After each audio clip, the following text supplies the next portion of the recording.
people that accuse me, the ones who beat me down and bruise me, they hide just out of sight, can't face me in the light. They'll return, but I'll be stronger. Gotta want to dream again, take me where I've never been. I wanna go there, this time I'm not scared. Now I am unbreakable, it's unmistakable. No one can touch me, nothing can stop me.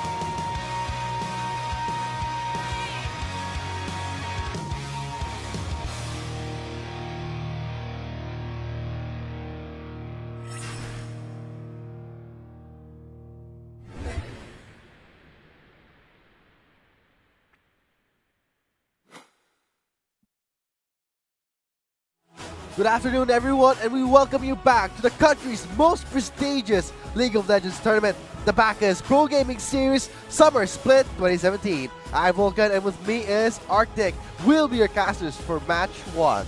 Yes, indeed, and what a group, what a split has it been? It has been thus far, actually. You know, TME exceeding all expectations, performing above and beyond, getting that top spot. But of course, it's all come down to this, our final match for the split before we head into the Gauntlet stage.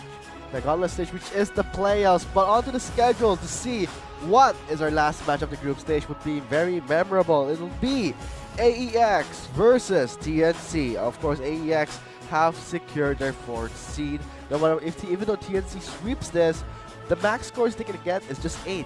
While AEX, at the end of the day, they still stand at 9. So this entitles them still going into the playoffs. Yeah, I mean, regardless, even though technically for both sides, AEX has pretty much secured their slot, TNC pretty much at the bottom. So as reflected in the standings, actually. Wow. So regardless of the outcome today, Acclaim Empire AEX, even though they, let's say they do go 0-2, they'd still be in the playoffs, as well as TNC. Regardless if they do secure a 2-0, they'd still be in 5th place. I really love the standings of Team Manila Eagles. 21 points, 14-0. What an astounding performance. I know. Now we have secured the candidates going towards GPL to the playoffs. Team Manila Eagles, Imperium Pro Team, Acclaim Empire X, and Mineski. They will fight for the 1 slot towards GPL and possibly 2 slots going to Worlds. This is Worlds Online in the Summer Split 2017. Exactly. And of course, it's not just our players on the Rift and the PGS that have competition. Of course, for all you creative summoners as well, we do have the PGS Digital Fan Art Contest. Of course, all you have to do is create a digital art that consists of 1 player per team, and we have an over 9,000 RP prize pool. Of course, for more details, be sure to visit esports.garena.ph/PGS for more details. And note that the contest has been extended until July 15th. So you guys have more time to think and really try your best to win that prize pool and get the honor of your artwork being displayed in Rampage 2017, the stage for the Bacchus Pro Gaming Series Finals. I mean, that would be really, really prestigious. You know, having your art up on that big screen right there. You know, man, it's going to be speechless in a way. Yeah, it's like goals right there. Especially for, I mean, I wish I could enter, but even though technically, let's say even if I were eligible, I probably, I mean, just paint and then like small doodles. Small doodles and nothing like worthwhile. So yeah, I gotta say, this last match, it's been a long week actually. Very long. 5 weeks of pure PGS. We've seen new teams crumble. And then, thanks to the recent roster changes, we've seen other teams scale up, excel so well. But right now, let's see how TNC will face against AEX. Yeah, I mean, regardless, even though there's technically no bearing for this game, I mean, either way, this is our last match for the split. And if regardless as to whether I'm TNC or AEX, I'd still want to go out with a bang for the split. So, you know, maybe TNC with that extra motivation to show that even though we didn't make playoffs, we'll still give you a great match. Of course, that'll be the best mindset to actually have going into this match for today. So, what are your thoughts going into this match?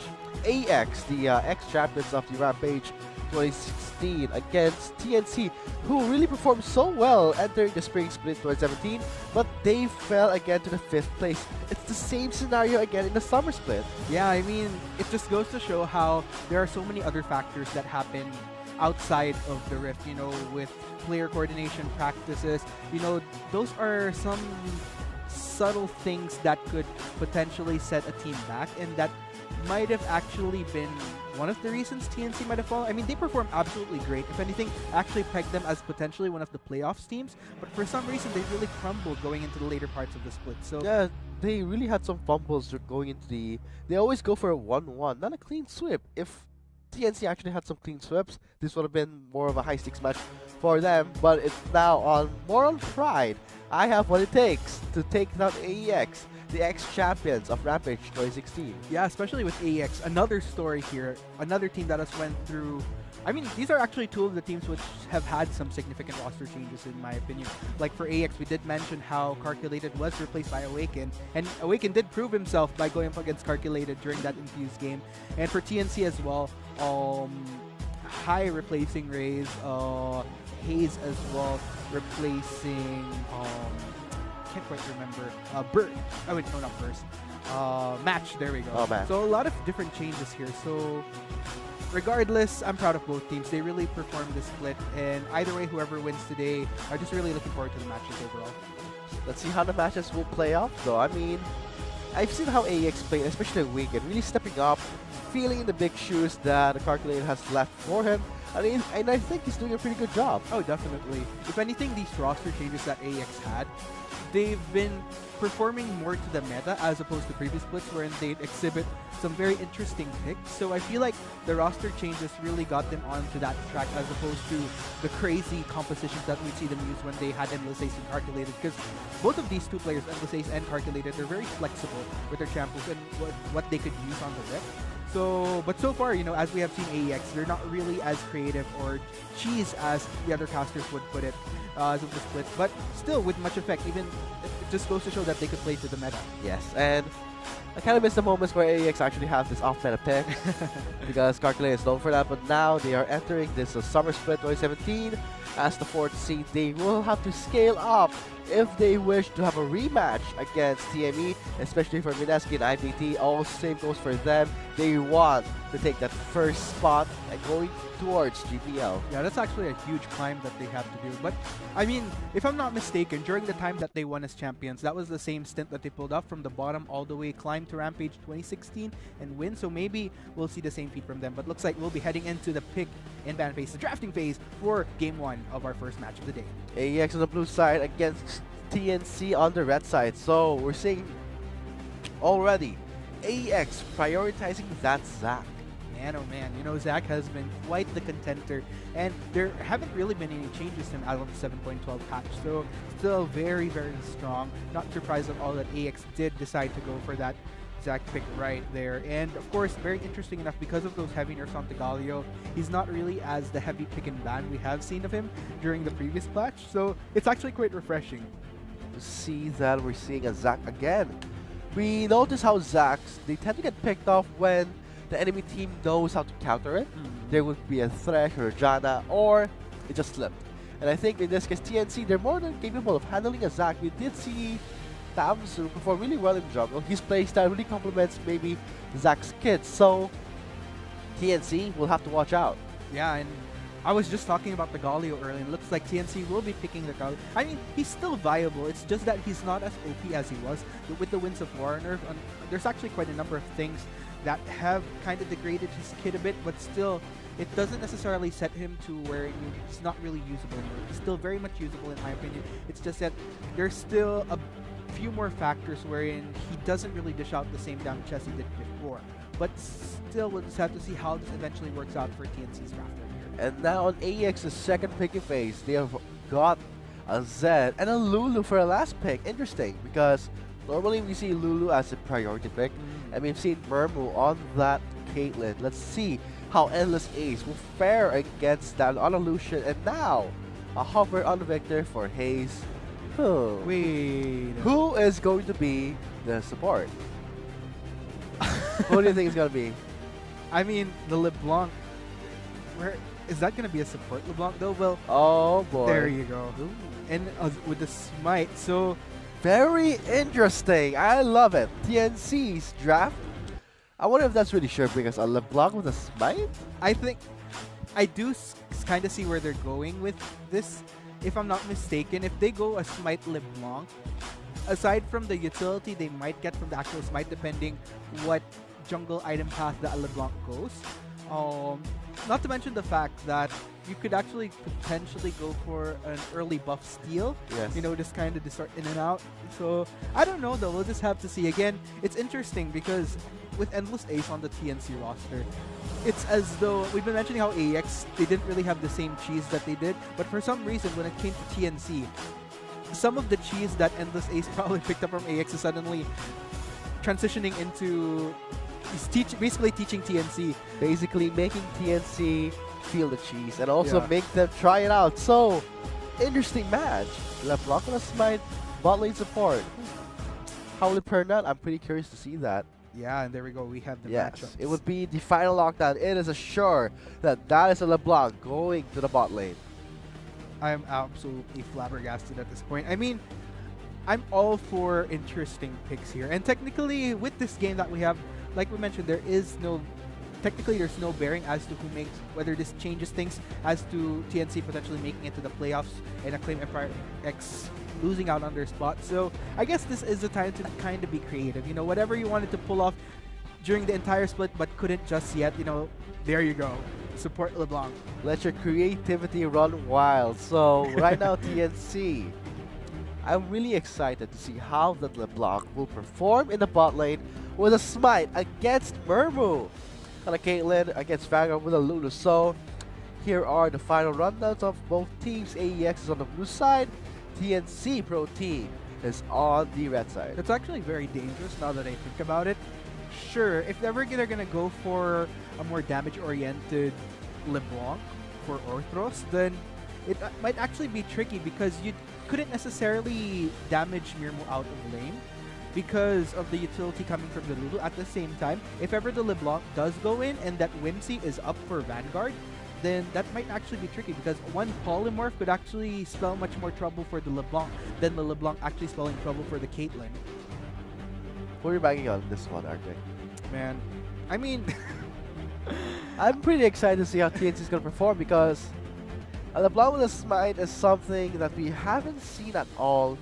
And I think the viewers would be happy to see yeah, that. I mean, I'm all about the standard composition with AE. I mean, logically speaking, I like AEX's composition, but like I mentioned, when it comes to the creative compositions, I'd love to see those type of risks win in a way. So, I mean, like I did mention, I've always been championing Endless Ace as being very smart as to how he plays out this game, how he goes about these drafts. So I'm not sure if this is him that is drafted or maybe it's some other member of TNC that might have decided upon it. So we'll just have to see. But wow, I mean, thinking about it, a LeBlanc support, like, it's just so tricky because when you're up against a Lulu especially, you couldn't really deal the maximum damage that you can because not only do the shields protect the Caitlyn from the damage, but also, like I mentioned, just one polymorph, and especially if it's very well timed with a counter gank from AEX's own jungle, then that could actually be much more riskier. That could be a riskier pick as opposed to a niche effective pick for TNC. Maybe they might go for an early dragon. I don't know. We'll You just can have see to that. see. I mean, Yeah, I mean, two it's like all the Smites. scenarios. Two Try- Smites. Yeah, that's true actually. You know, easier takedown on the monstrous objectives. it kind of reminds me of an Ivern support who goes to the bot lane with a Smite. It works because it's an Ivern, but this time it's a LeBlanc. Wonder how the item path is going to be like.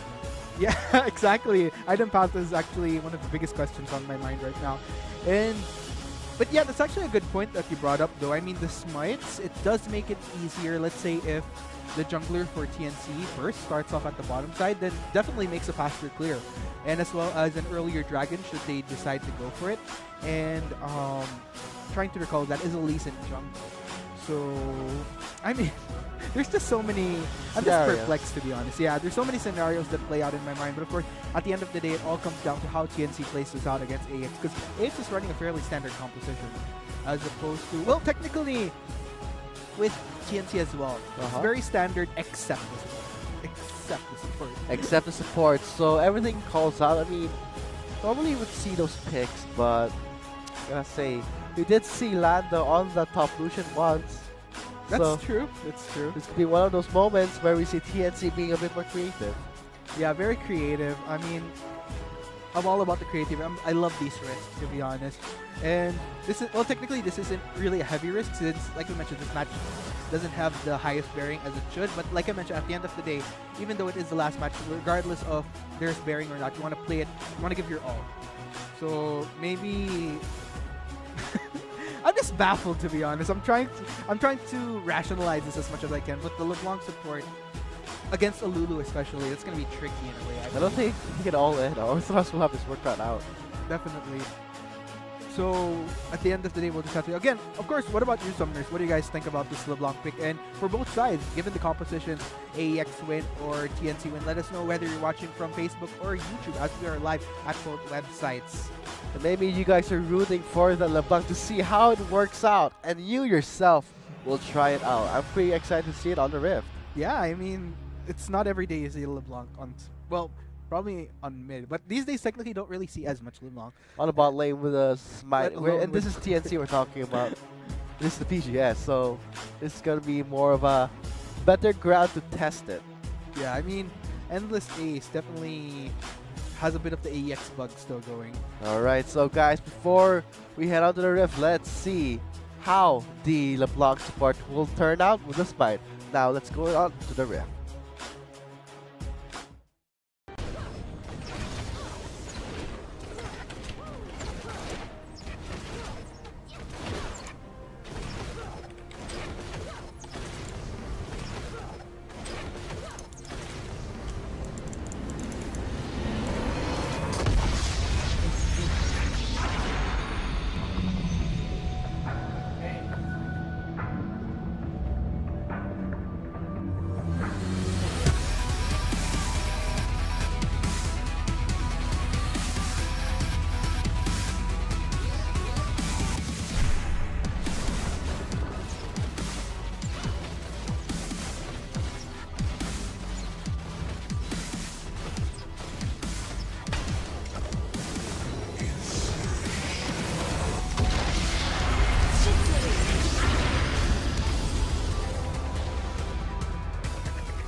Now here we are live on the Rift. Let's see how the LeBlanc will do in the bot lane.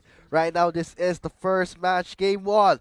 AEX on the blue side against TNC on the red side. Of course, get your social media on as to who you guys are supporting. It's going to be hashtag AEX win or hashtag TNC win as both teams head on to the Rift. And we'll just have to see, like Vulcan mentioned, is this going to be the rise of LeBlanc support for TNC? Will this be very effective or will it just spell doom for them? Of course, we'll just have to see as it all transitions right here, right now for game 1. 30 seconds until And now we're seeing it in vain. Early in vain, knowing that we're seeing a smite on the LeBlanc. Ooh, there you go. Good use of Glitter Lance to try to scout up if members of TNC are there. Of course, you know, that would be the more obvious thing. I mean, you do have a support LeBlanc. Why not try to go for an invade to boot? So, good on Vanguard for actually preempting that Glitter Lance as opposed to going for a face check. Because if that was a face check, that would have been very, very scary. Especially, you know, there's a lot of things going on for TNC right here that could have just potentially secured that first blood. And also we're seeing a smite on the LeBlanc, so this will help, you know, in terms of leashing, they will help in clearing time and everything. Oh yeah, definitely. And I mean, there we go. So it looks like TNC will actually be starting off. You know, won't be any pushing for any tricky waves there. So, but nonetheless, yeah, looks like AEX will be going for the steal instead. Pretty safe start for AEX and TNC. Let's see how they will rotate though. LeBlanc, Orthos with a smite. I am keeping my eye on that. I mean, yeah. And looks like he didn't even. I'm not sure if he even used the smite He to didn't. help in the leash. So I'm really curious as to what they're going for here, and just the fact that he even saved that smite for that matter. So I'm actually interested in asking Endless Ace myself after this match as to what the thought process was going on with this LeBlanc. Because, I mean, to be honest, we have seen very interesting picks in the PGS, but they have been chosen not necessarily, not just for the sake of it, but because they do have a certain logic, a certain thought process as to how they could utilize a certain champion as cheese as it may be. Because it works. It makes, in a way, it works in the silliest way. Yes. In a way that it's weird that it works. I hate that it works, but it's the fact that it's so useful. They're going for it. So it's the fact that TNC has to use it properly. Otherwise, that is just a wasted summer spell. Exactly. And ways that they shouldn't. Because if you're going to think about it, this is one of those scenarios wherein it's also high risk, high reward. If you could get what you want out of an unorthodox pick, then that's where the risk pays off. But if it goes south wherein you're utilizing a LeBlanc, let's say if laning doesn't go well for TNC, then that will ultimately spell trouble for both Endless Ace and Arthros here. And here we go. He's already invading the jungle of AEX. Ward Snap might aim for a steal, whereas Burst is on the blue side of AEX, really denying the resources of Tamsu. This is the game you're playing. Yeah, and there we go. I think Tamsu did spot the ward. It looks like Tamsu will be trying to chase him. Oh, Tamsu though, forced to burn. Burst the splash. Here comes the flash in. Caught with Cannon securing the first blood. Oh man, Shen versus Zed. Oh right boy, there. you take away my Shen take and away Zed. my Toad. I'll take away the first blood. Yeah, there you go. And looks like AEX gonna start on a very positive note, and that was pretty beneficial because not only did Cannon get the kill, but with an assist for Tamsu and Awaken, puts them a foot higher into their counterparts, both Burst and Haze respectively. But when it comes to goal, I think Hayes will have an easier time laning because he's on a Victor. So the Zed will have a really hard time. True, actually, quite true. But still, I really like how technically this is unorthodox. Let's talk about the support LeBlanc for a bit as far as logic. As we did see, Arthros actually using the fancy footwork from LeBlanc's kit to scout out jungle camp.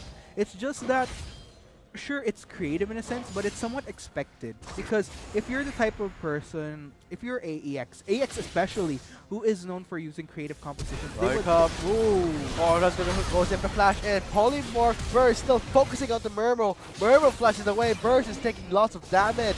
Go force the resonate towards his ally. Burst! Oh my goodness! Dies again!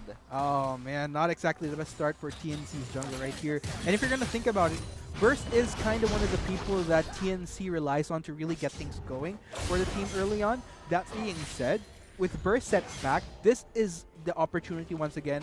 This is technically a scenario where other members of TNC need to step up to make up for that. And based on history as to how they've been playing things out in previous games, once Burst is behind, that's actually where they struggle transitioning into later parts of the game.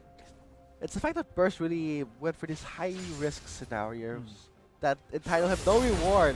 I mean, the one in the jungle gave a first blood to Cannon. And now on the bot side, he thought he had it, went all in on a Lulu and a Caitlyn. That is going to be suicide, and that's what happened. He got taken down without even a problem. Murmu still has his heal, whereas Vanguard forced to ignite him for the finishing touch. Oh boy, Hayes has the death mark. Awaken. Really nice footwork, but Arthros goes to the mid lane, gets tethered down. Arthros takes so much damage, got scared by Awaken. This is one of the problems that I have with TNC's composition. I'm all about the cheese, but considering the overall composition, the only tanky member that we have is Lando. So technically, right at this moment, other members like Hayes, like Endless Ace, like Arthros, even Burst to an extent until such time he actually gets his items, they're actually quite squishy. So when they try to go for these early gangs or these early plays, it's technically quite risky because they don't really have the necessary items just yet to really go for heavy burst or even deal with the damage that AEX deals in retaliation. And when it comes to retaliation, I think AEX will be the one to really counter TNC's initiate because we're seeing Arthros roaming so much to a point that leaving Endless Ace alone is so risky. Look at the CS, 50 to 41. That's gonna scale up, and Endless Ace forced to get a call because of this. Yeah, and This is the result of a LeBlanc on the spine. Forced to roam around, look for opportunities to steal. yeah, and the thing here is that in order to really make this work, they technically do have to make things happen. They have to go for these kills because if nothing really happens within the first 10 to 15 minutes of this game when you're running a support LeBlanc, then mission wasn't quite accomplished as far as what the composition you have is. So that being said, luckily for TNC's bot lane, AEX, both Mirmo and Vanguard, since there's nothing much that they could do except for try to get some harass on Endless Ace as much as possible, they just push out the lane. So the good thing for Endless Ace here is that at least the lane isn't quite frozen to an extent that wherein Orthros leaves him, he's left to not farm. Because if he frontlines, if he's a bit near in terms of farming against Mirmo and Vanguard, then he could get poked. Oh boy, here comes Stan United from the top lane. Cannon will be joining in. Here comes Tamsu. Burst, just scouting things out. This is Orthros using the LeBlanc's slipperiness to his advantage. And that's what happened. Look what happened in the jungle side. Tamsu stole the red buff. Burst really started something inside Tamsu. It's like, you're in my jungle. How dare you? I'm gonna get the first blood. I'm gonna steal your red buff and then ruin your ganks. And this is Tamsu's revenge. A very slow-paced revenge that is just killing Burst slowly inside. I'm worried for TNC at this point. I'm a little bit worried because, again, like I mentioned, they really have to make things happen. They've been going for all these attempts to utilize the support LeBlanc to try to get some kills on, but so far it hasn't really manifested into anything particularly solid. Still sitting at 2-0 on the scoreboard. And sure, we could say that there's some level of pressure, but then again, with AEX's composition going into the long run, there's still a lot more that they could do as opposed to TNC with a LeBlanc especially. We do know how LeBlanc does kind of struggle a bit going into the later parts of it, especially in the late game. So it's go big or go home with TNC's combo. Here comes Burst, uses the Dragon Rage, Awaken, heats that up. He gets taken down by Haze with the help of Lando from top lane. There you go. Finally, we do see a successful gank from TNC. Very much long overdue. Tamsu going on to Haze. He spots Orthros. Here comes Vanguard. Oh, the elastic switch. Those the skill shots off of Zac, they're so long it's unpredictable. But right now we're seeing TNC slowly chipping down the Mountain Drake's health. Yeah, and none of the members of the AEX are particularly concerned about getting vision on. So it looks like, whoa! Wow, okay. But yeah, looks like that'll be a kill for AEX in exchange, of course, for the Mountain Drake going to TNC. Well, the Mountain Drake is more rewarding if they push out more, but it's the fact that TNC, they tend to start fights they can't win. That's their problem. And right now, Murmo is doing a really good job soloing 2v1 with his Caitlyn. Caitlyn has a superior range, and he is using that to its full potential, and that is why Endless Ace and Orthros, they're having such a difficult time. Look at the amount of damage that Murmo is delivering thanks to Vanguard's Luna support. Exactly, and they really, this is the type of sacrifice, again, where you really need to make things happen for it to work. So, but still thus far, if you notice, 95 to 75 CS for both Mirmo and Endless Ace. So this is the sacrifice that I've been talking about right here, wherein they really need to make something out of the fact that with Orthros absent from lane, not to mention using a LeBlanc, you need to get kills to really pull ahead and make sure that the sacrifice is very much worth it. Oh, teleport coming in, Burst over that sneaky wall. Murmo spots him. There's the Dragon Rage. He does not connect. He got invisible. Burst is taking so much damage. The footwork of Murmo is on point, but I think Lando wants to take him down. Here comes the knockup. Orthros very low. Same with Burst. They don't want to go all in. Orthros with the tether out to Vanguard. He gets tethered, and it's Ace for the kill. Oh man, still we're able to get Vanguard, but here comes Awaken though, really make things happen for his teammate. Oh, forcing on a flash, that's very rewarding. Awaken goes up to Burst. He gets Dragon Rage under that turret. Awaken goes back to the shadow, but Lando is there to spot him out. Here comes Haze from the mid lane. Murmo's very low. There's the Winds of War. That would be a double kill for Lando. Tamsu gets away under the turret. Finally, we see TNC dominate a fight right there, ultimately taking down 3 members of AEX, and this will also result for a tower them. So finally, we are seeing the positive with the support LeBlanc here. When we go into these bigger clashes, wherein they have to deal with heavier frontliners such as the Galio, and to an extent, Burst as well on the Lee Sin, it just gives them so much room for Orthros to maximize this LeBlanc pick right here, especially during the earlier phase where the LeBlanc is very potent in terms of damage until such time members of AX build up on some resist. But resistance-wise, I gotta say, Murmu feels bad. I bet he feels bad because he was so focused on the turret. That turret was so low. He thought he would get the first turret, but no, TNC denies that. And I think that's going to be a huge setback for Murmu's burst. He needed that 650 gold. Yeah, and that was very tricky for Awaken as well, because if we notice, one of the reasons why he did go down in the clash because he overcommitted to a tower dive. Oh, Arthros takes so much damage. Endless Ace is there for the calling. Vanguard soaks it up for Tamsu. Looks like AEX still have to try to get their bearings in order, because they seemed a little bit shaken up by the clash after TNC went for that 1-3. So looks like there will be a turret though taken down by Mirmo to balance things out. But you came in third. That feels bad right here. And here's the replay to see what happened in that bot lane clash. There we go. So what's interesting here is that, again, Mirmo already technically had the safety already, because Vanguard was soaking up a lot of damage. That was going to be the ultimate actually used upon Mirmo. So he was already safe here by them. But here we go. Vanguard, being the more squishier, less healthy target for TNC, ultimately took him down. So technically that was already a casualty avoided, but Awaken goes for the tower dive, and because he wasn't able to land those shurikens onto Burst right there, didn't really manifest with anything for him. Ultimately, in fact, became a casualty himself.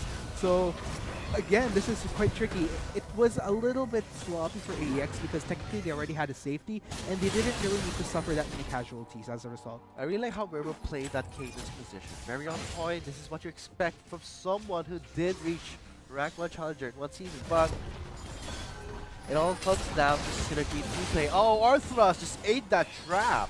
He thought that, wait, I can shift towards that. I can ignore this cupcake. But bam, you get denied. Mirmo is there with those traps for the lockdown. There you go. And yeah, I actually agree with you in terms of how Mirmo has been playing out with Caitlyn thus far, because there were a lot of ways things could have gone wrong for AEX earlier on, but because of how on point Mirmo was with his fancy footwork on this Caitlyn, you know, it really helped AEX here. And technically, LSA is just polymorph. Tamsu's still out ahead. Leaving behind Mirmo. Cannon will be joining in with a Stand United. There's a trap. Lana just eats that. LSA is the calling. Trying to shift down Mirmo. Awaken joining with Mirmo. Trying to defend his teammate. Tamsu backs away. But Burst goes in deep. Changes his mind. Goes back to his ally. oh wow, there were still a lot of low health bars for AEX, but still, looks like this will be the chance for TNC to actually go for this mid lane seed.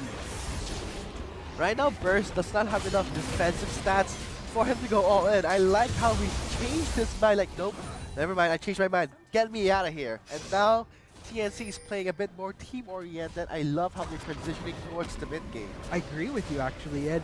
This is actually where the LeBlanc is able to shine a little bit more. Earlier games, she was a little bit vulnerable, like I did mention, because technically, members of TNC need to build up on their itemization a bit first so that they could tank some of the frontline damage for the other heavy damage dealers for TNC. But now, that has happened, but Awaken dodges that taunt with a death mark onto LSA's. The Ignite will finish him off. Whoa, and he does actually manage to Oh survive. my god, that timing was the death mark.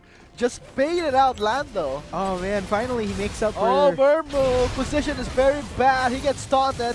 Polymorph, all the bad things, he takes it in. Looks like Kamsu not done yet though. Oh, he wants a blood. Man, I gotta say, that clutch death mark by Lando really caught Endless Ace by off guard. He's like, hey, I'm safe. Lando is here with the taunt. I can free hit. But no, like, this is Awaken we're talking about. Really filling in the shoes that Cardinal left behind. I agree with you, and I was kind of worried because that was a blunder, quite a bit of a blunder in my opinion, that he committed earlier in the bot lane. So the fact that he came back with that play, faith in Awaken restored right there. Yeah. Even though it's a small save, but later on we'll just have to see. But nonetheless, here's the interesting thing. Even though TNC got that moment to kind of get back up to par with AEX, earlier on it was actually still AEX up in 2,000 gold. Now with that clash, up 4,000, almost lingering around 3,000 to 4,000. So still, we're yet to see TNC get a definitive clash. Because so far, everything up in terms of CS, because of the sacrifices that we were making earlier, CS up for Mirmo, not to mention objectives, turrets 3-1. And we're talking about TNC actually getting first dragon of the game. So it's interesting how this is playing out. Orthros spots Tab, gets tethered down. Ooh, a lot of burst damage. Double tether, and that's ace. Still sticking on to it. There's the glorious badge escape by Tab Yeah, badge and jump out of there like a champ. with style. But Lander's the top lane. As you said, TNC likes to play it in a way that there is macro, but not superior in a way that other teams have it. But TNC, when the fight does break out, they will do anything to make it work. Right now, Murmur with the mid lane. Orthros get bursted down by Murmur's attack. There's the wild growth. Murmur sustains, and the red buff slow by Murmur will be securing the snipe down with a double kill. Man, oh man, Mirmo, again, one of the best. If I have to pick one rookie of the year for the entire split, it'd have to be a coin toss. Well, actually, not even a coin toss. I'd hands down say Mirmo. First goes in with the Dragon Rage onto Murmur. Haste does not have enough damage. Murmur with the sidestep and the stun united for the shield. The Chaos Storm is there, but Awaken will be joining in. Lando gets taunted by Cannon. Murmur still sticking up to the fight. Haste is very low, but the Death Mark will finish him up. Orthros is there with a tether, locks down Tamzu. Oh man, again, this is where TNC might actually start to struggle, getting overwhelmed, and this was one of the worries that I've had running this LeBlanc right here. Because of the fact that this LeBlanc didn't really manifest into anything for TNC within the first 15 minutes of the game, going into these later parts where an AEX actually pulled onto the lead, LeBlanc really couldn't do that much. And if you're going to look at the itemization, there isn't even damage. Like, the only thing that she could provide at this point is more of the utility and the raw base damage that she has as a mage champion. And also the fact that Orthros can get a steal. Oh man, I don't know at this point. You know, TNC really needs to try to sway things, initiate things when they know AEX is at a disadvantage. But let's go ahead and check out what manifested here in this replay. So they actually got the kick onto Mirmo here, but because there wasn't really as heavy follow-up, plus luckily the utility of the shield coming in from Cannon because of the stand united allows Mirmo to survive and deal with optimal damage that he can. And things just went south way too fast for TNC at this point. A lot of really good members of AEX still up and living here. So I don't know, TNC, again, like I did mention, I was trying to point out earlier, they really need to try to establish a point wherein not only do they proactively initiate onto AEX, but they really need to make sure that the proactive play that they make is a sure win wherein they overwhelm AEX. Because if it's kind of just a risky play where they're banking on hopefully this is where we could overwhelm AEX, then that's going to be tricky for them. Because see how Endless Ace wanted to use that luck, as you said, Arctic, but I don't think luck is on Endless Ace's side. Look at the burst of crit for the static shift, the magic damage, the raw base 80 from a Caitlyn. It's just too much. I don't think you go all in. Oh man, I don't know. All in.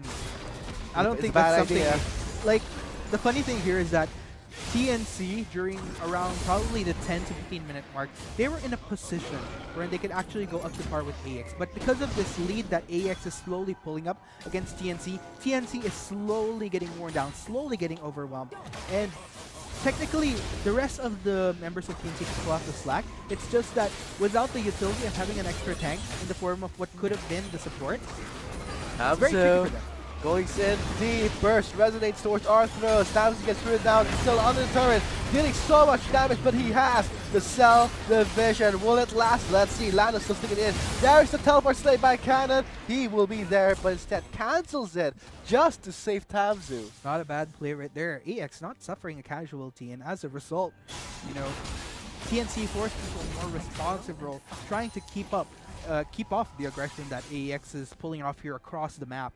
I love how they play. This is the X champions we are talking about. Even with the roster changes, there's one thing that did not change with AEX. It's the fact that they start slow, they ramp it up, they will dominate when it comes to the later game. But TNC will fight that back. They have, let's see, Hayes and Lando. Lando usually plays this top laners who go really offensive, sort of a solo carry, but this time he's on attack. This really removes the damage that Lando really brings into a game. So let's see, will Hayes and Endless Ace or Orthros will catch up to that? Yeah, well, I couldn't really say that we could expect anything from Orthros at this point, because with the itemization that he's going for, gearing for, I'm not really sure what he's going for with itemization, because this is a support LeBlanc that we're actually seeing for the first time this split. So Change Vest, let's see. If anything, pick off potential, sure, but going into these 5v5s, that's actually what I worry about, because he couldn't really burst anyone because he doesn't have the itemization to even do so in the first place. Probably get a chunk of damage, but nothing that would actually result to any significant assassinations or utility to allow other members of TNC to get the pick off. When it comes to itemization for pickup, I think Orthros is more than capable, but it's the fact that he's going a Chain Vest. He might go for that, then let's play for more rope. And let's you know, see. what's interesting here is that if you're gonna look at this Galio pick, like I've said, this is a Galio that's been nerfed in 7.12. His armor has actually been reduced, just so that we could actually see him more take on that anti-magic role, because that's technically what he was built for in the first place. So reducing that armor, that's one of the more detrimental things when you're running a Galio here. You don't really get the utility of negating that magic damage, because if you look at the composition, especially the prime damage dealers of AEX, Zed and Caitlyn, these are 80 damagers. And I think Awaken is really having a hard time against Lando. Look at him, so beefy. Tanky in a way that I think Awaken was just there to provide more pressure. Just a friendly standout, smiles here and there. Sportsmanship. There's nothing more sportsman than twerking in the rift and smiling at Space Cat. Oh, man. Let's screenshot that, but here comes the heroic entrance by Lando. Whoa! Tamsi goes up way in the air. He does not have the cell division. Removes Lando from the team fight, but right now Vanguard gets bursted down by Hayes. Murmo is there, still healthy and alive, but it'll be burst, get taken out by Cannon for a double kill. There is that Zonia proc. I don't think he's gonna survive. Murmo still takes him down, but Endless Ace is still there for the main damage dealer. There is the Blade of the Rune King active towards Murmo. He's still surviving. Healing flash is burned by both ADCs. Flash again by Lando under the turret, but Murmo still sticking up to him. There is the red buff, but no ace in the hole. But it is Awaken to finish him off. Holy cow, and technically they didn't even need Awaken during the first few minutes of that clash right there, and with the result, AEX absolutely on fire in this game at this point. And I gotta hand it, Tamsu was an absolute champ in that clash. He was the reason why things went so right for AEX when you thought that everything would go so wrong because of Lando being in that front line. I just love that clash. It was very tasteful. I love it. It was a delicious clash in a way that I think both teams got a bit full from that. Let's see the replay to relieve the This buffet. is the beauty that I love about this clash right here. You actually think that Mirmo would be in a bad position because he's in the back line of TNC, but an impeccable Let's Bounce coming in from Lando actually isolates the tank, the supposed meat shield for TNC, and as a result, because of Lando losing out on this clash because of the last bounce, it allowed the rest of AEX to overwhelm the squishier members of TNC, which is why we did see the other members, such as Hayes, such as Orthros, meet their demise so early on, because Lando wasn't in that clash because of the Let's Bounce coming in from Tamsu, and that was absolutely beautiful. I really thought that was going to be a fight wherein it would turn around into TNC's favor because Awaken wasn't actually there. But because of that Let's Bounce, because of that one play from Tamsu, an absolute champ. Very, very well played. I'm very impressed with how AEX rather is playing this game. And also kudos to TNC for trying to fight back. They really sustained the fight, but Tamsin was smart enough. If I can't take the squishes with me, let's remove the Vanguard. Lando on that Galio. Man, oh man, oh man. And with 15 and 6 now, AEX, the lead is absolutely insane here. And with 15 and 6, not to mention a lingering 9 to 10k gold lead in favor of Acclaim Emperor X. Elo definitely representing, and here we go. We have a Baron team. Baron contest is gonna come. Teleport coming in from Lando.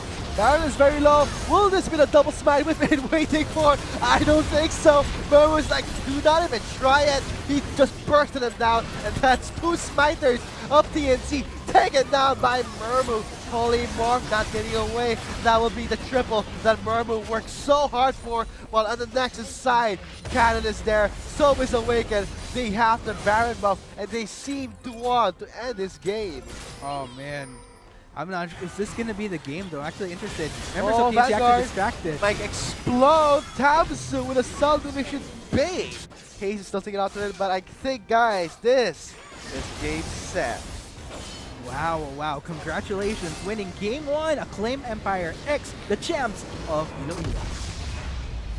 Wow. I mean, I am absolutely impressed by how AEX played that game. Again, this is the type of thing wherein you have all these puzzle pieces and they just fit in so beautifully. Again, I'm such a fan. That highlight of that game for me was Tamsu with that Let's Bounce. It didn't seem like much, but just isolating that meat shield from TNC really played beautifully for AEX at that point. And man, oh man. I seem to be very shocked, Octave, but now let's go on to the endgame stats to wrap up our game 1. And looking at the stats so far, I gotta say, Murmu is such a great addition to AEX, especially Vanguard on the Lulu.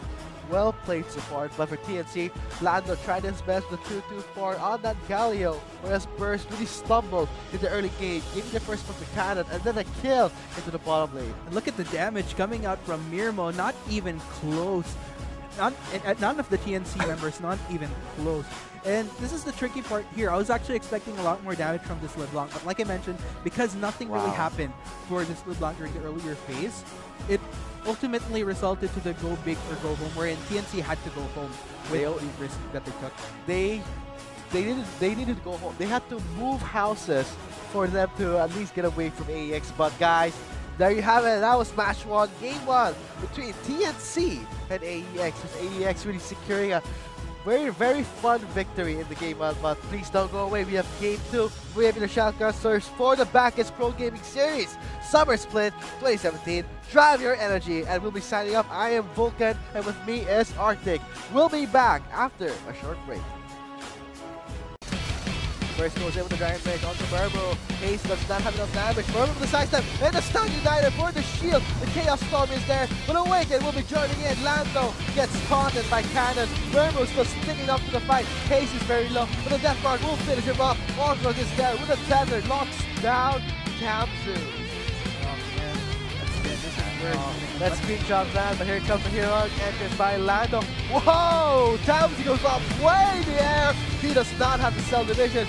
Removes Lando from the team fight, but right now Vanguard gets bursted down by Haze. Murmu is there, still healthy and alive, but it'll be Burst get taken down by Cannon for a double kill. There is that Zonia proc. I don't think he's gonna survive. Murmu still takes him down, but Endless Ace is still there for the main damage dealer. There is the Blade of the Rune King active towards Murmu. He's still surviving. Heal and Flash is burned by both ADCs. Flash again by Lando under the turret, but Murmu still sticking up to him. There is the red buff, but no ace in the hole. But it is Awakened to finish him off. Holy cow, and